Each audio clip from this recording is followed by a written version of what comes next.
Aí, moçada, mais uma missão sendo cumprida aqui em Fortaleza aqui mesmo, sabe? Tem que ser uma hora dessa, essa operação aí.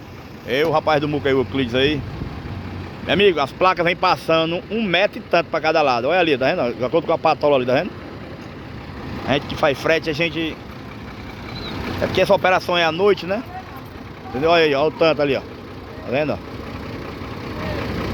Você tá doido, a gente... Pra arrumar o feijão dá trabalho, viu? A gente pra arrumar o feijão, a gente é sujeito a um bocado de coisa. A gente pra arrumar o feijão, a gente é sujeito a um bocado de coisa. Mas nós não desistimos nunca, porque a gente sempre tá com Deus.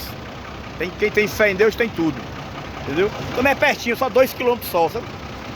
2 km, mas é arriscado, viu? É perigoso, viu? Perigoso demais. Aí aquele carro ali vem se vir de batedor, umas motos também, rapaz da empresa. Vem de batedor, aí, é perigoso, viu? Mas Deus tá dando certo, né? Tá dando, já deu certo, aliás.